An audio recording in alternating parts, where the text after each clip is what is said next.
Assalamualaikum warahmatullahi wabarakatuh. Perkenalkan, saya Anidis Humairah dengan NIM 1D023070. Di sini saya akan mempresentasikan dari tugas 1 hingga tugas yang keempat mengenai recap atau rangkuman ataupun step-stepnya dari matkul infrastruktur dan juga teknologi informasi ini untuk dalam hal instalasi dan juga konfigurasi Proxmox dan juga Ubuntu. Oke, kita langsung saja mulai. Jadi yang pertama-tama itu yang harus dipersiapkan adalah virtual machine-nya. Kalau saya itu pakai Oracle VirtualBox. Dapat di-download melalui internet. Jadi saja install VirtualBox. Nah, nanti akan diarahkan ke download di sini, nanti bisa langsung download aja. Nah, kalau VirtualBox udah terinstall, selanjutnya yang kita lakukan adalah menginstal Suricata. Untuk Suricata sendiri bisa di-download melalui internet juga.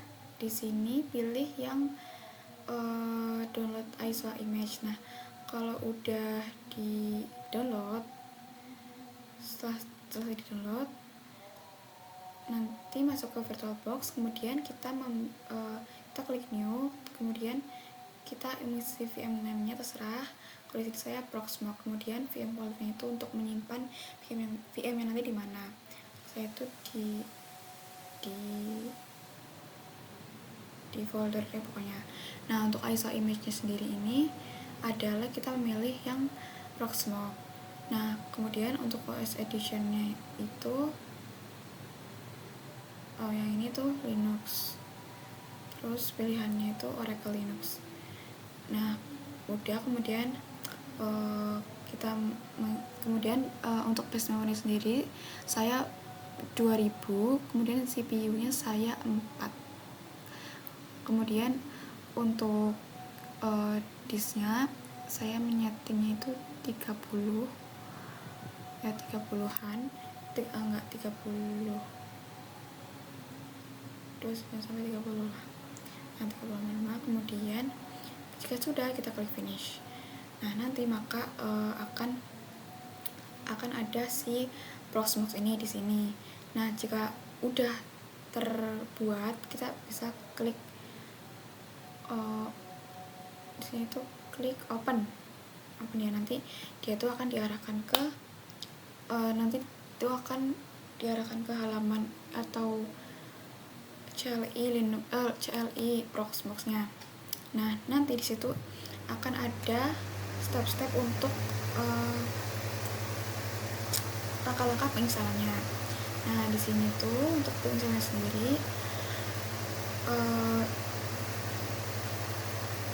sebelumnya tuh kita konfigurasi dulu, kemudian ke halaman setting terus network. Nah, di sini tuh diganti bridge adapter, terus promise modelnya itu all, terus klik OK. Nah, kemudian nanti akan masuk ke instalasi Proxmox-nya. Untuk instalasi Proxmox-nya sendiri itu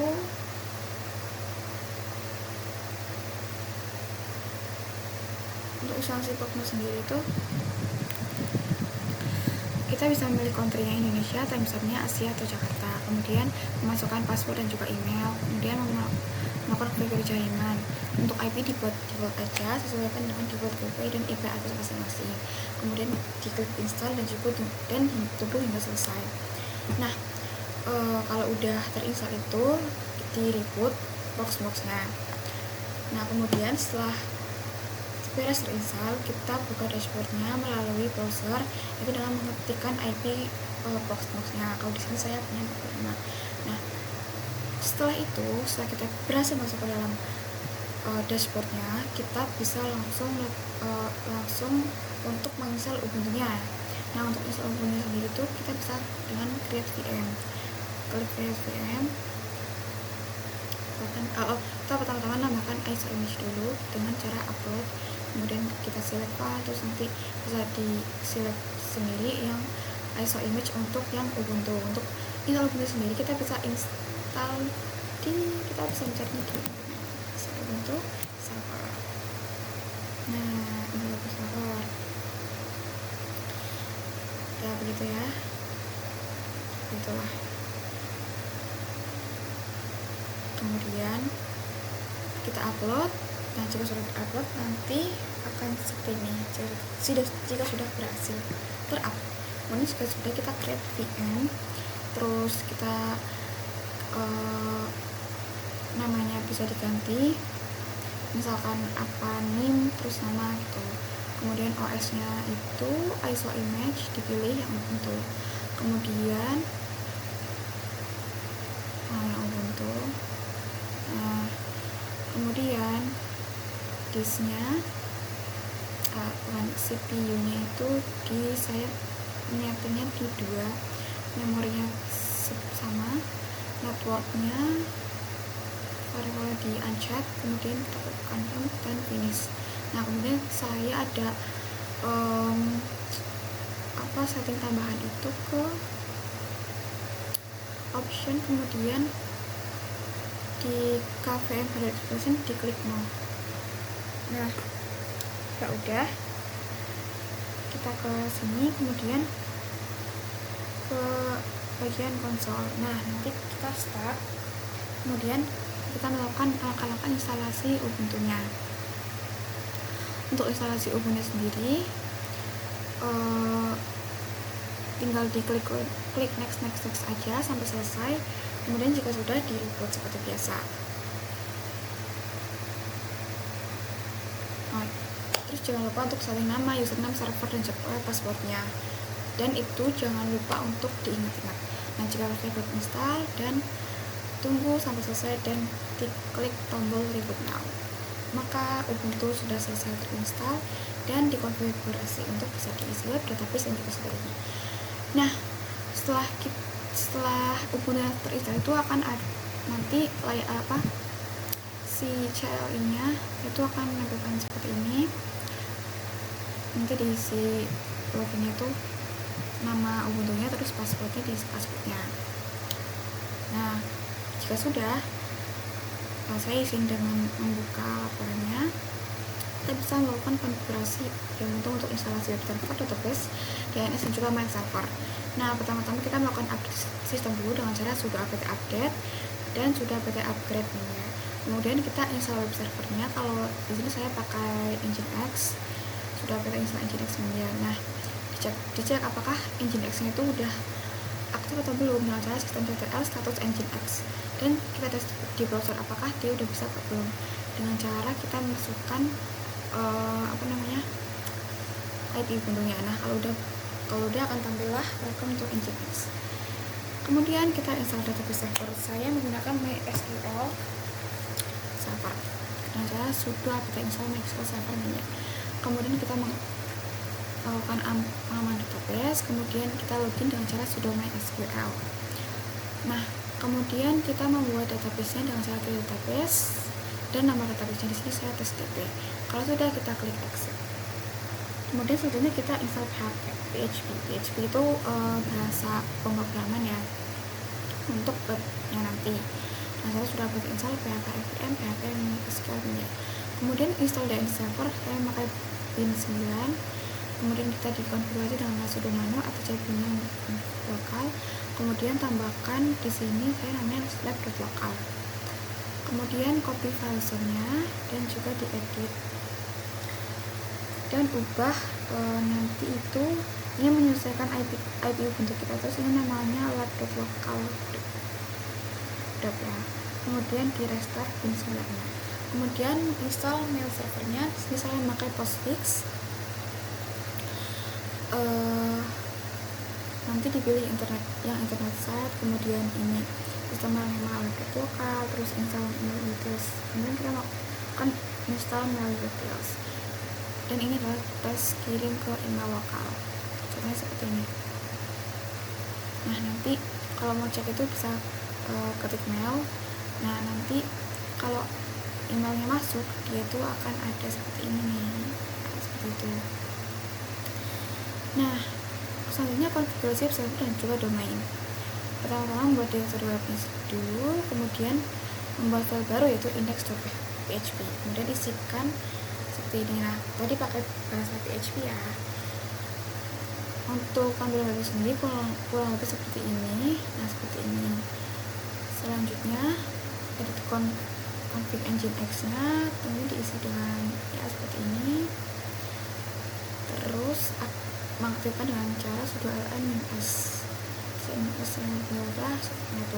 kemudian kita restart nginx nya. Kemudian setting DNS client pertama dengan cara sudo nano resolve conf. Kemudian isi dengan name servernya itu sesuai IP Ubuntu. Kemudian kita bisa melakukan pengujian dengan cara untuk melakukan pengujian web full http.local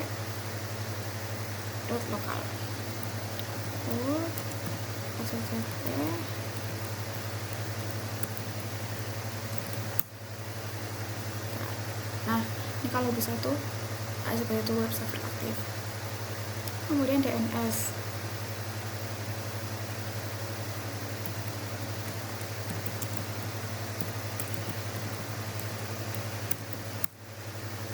Nah, ini kalau berhasil.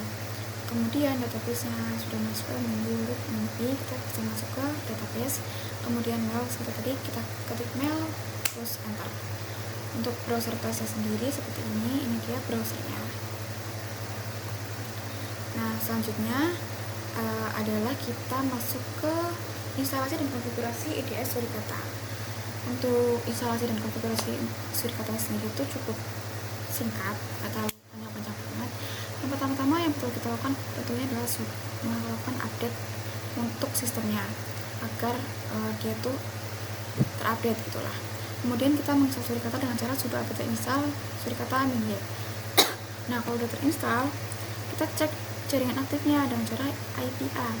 Nah, di sini jaringan aktifnya itu 192.168.1. Kemudian kita konfigurasi file utamanya yaitu surikata.yaml. Dengan cara mengetikkan sudo nano surikata.yaml. Kemudian kita cek bagian parsnya. Kemudian pada home.net ini kita setting ke ini. Kemudian juga eksternal setting ke ini, sedang yang lainnya itu di pagar. Kemudian cari bagian alt paket, terus ubah interface-nya menyesuaikan yang di API. Kalau di API ini aku pakai NS18. Kemudian kita membuat custom rules dengan cara kita sudo nano surikata rules local.rules. Kemudian kita bisa menambahkan beberapa rules di dalam filenya.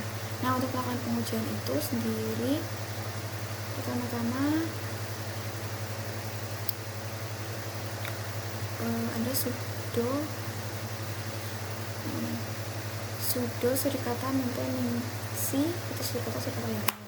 Nah, jika sudah, kita bisa mengenable surikatanya dan kita bisa memantaunya dengan cara sudo tail f /var/log/surikata/passwordlog. Nah, nanti type ini nanti kalau dia berhasil nanti akan masuk log dari serangan-serangannya seperti itu. Next, kita masuk ke dalam instalasi dan konfigurasi sistem monitoring server. Jadi untuk sistem monitoring server sendiri kita memakai Grafana. Pertama-tama kita menginstal lognya dulu. Nah, log itu buat apa sih? Log itu untuk memantau lognya. Pertama-tama dengan membuat directory baru lagi, kemudian kita bisa mendownload lagi dengan cara pindah ke folder tmp. Kemudian kita bisa mengerjakan untuk install lagi seperti ini.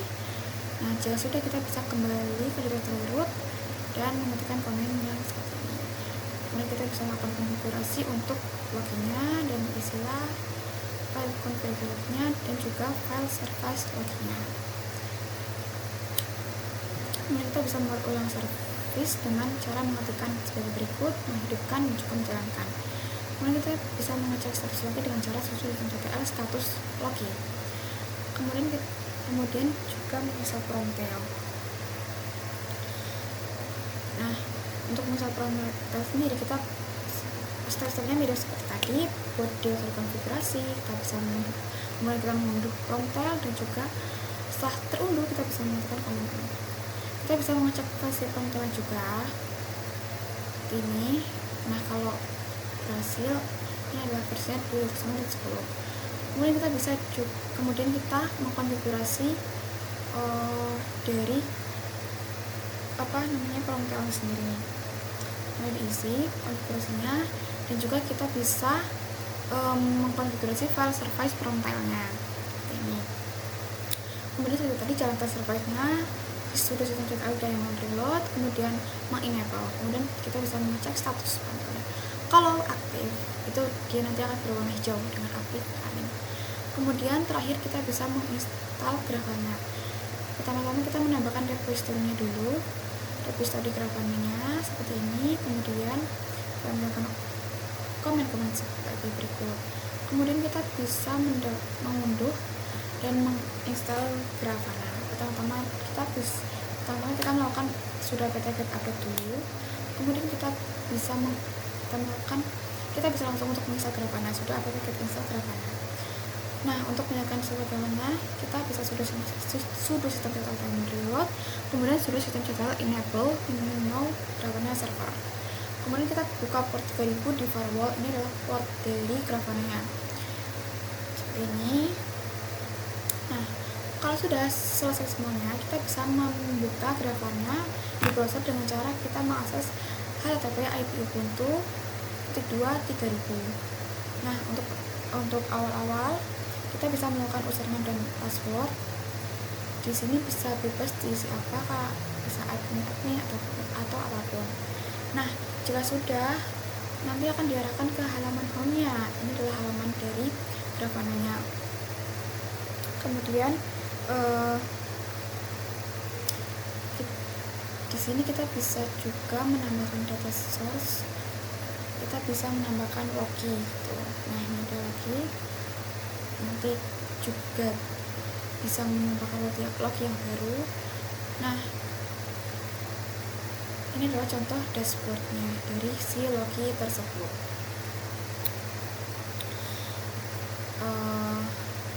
Baiklah, sekian presentasi dan pemaparan dari saya. Apabila terdapat banyak kesalahan, saya mohon maaf yang sebesar-besarnya. Wassalamualaikum warahmatullahi wabarakatuh.